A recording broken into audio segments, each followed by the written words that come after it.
BJP সরকার আসতেই বন্ধ হলো চালকদের ওপর সিন্ডিকেটের আধিপত্য।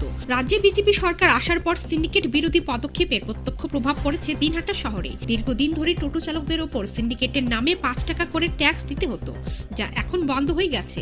এই সিন্ডিকেট ট্যাক্স বন্ধ হওয়ায় স্বস্তি এবং খুশির পরিবেশ তৈরি হয়েছে চালকদের মধ্যে। দিনহাটা শহর এবং আশেপাশে গ্রামাঞ্চলের টোটো চালকদের উপর জোরপূর্বক এই ট্যাক্স ধার্য করা হতো, অথচ বিনিময়ে তারা কোনো ধরনের পরিষেবা পেতেন না।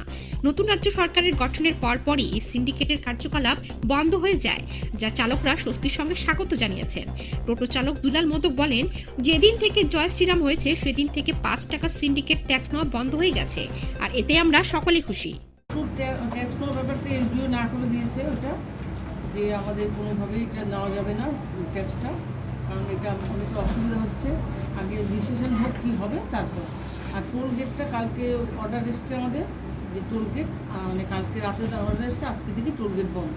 এটা আজকে আমাদের ইউ সাহেব গেছে কুচবিহারে আলোচনা করতে, মিটিং আছে, আলোচনা করার পর কী হয় আমাদের সেটা জানাবে। আমরা টোল গেট আর এই 5 টাকার ট্যাক্স দুটো বন্ধ যাচ্ছে। এটা আমাদের কেসিআর আছে, উনি বলতে পারবেন। আমি ঠিক এই ব্যাপারে কিছু জিজ্ঞেস করি। ওই অর্থটা ওটা আমাদের ওন ফান্ডে জমা হতো, তারপরে সেইভাবে যেখানে দরকার সেখানে খরচা হতো। ওগুলো ওদের জিজ্ঞেস করতে হবে আমাদের। এখন যদি ওটা বন্ধ হয়ে যায় তাহলে কিছুটা ঘাটতি হবে না বড় পরিষেবা? যথেষ্ট ঘাটতি হবে, যথেষ্ট ঘাটতি হবে। কারণ যে স্টাফরা টোল গেটে কাজ করতো তারা সবাই চলে এসছে, এখন তাদের কোথায় আমরা বসাবো, কোথায় কাজ দেবো?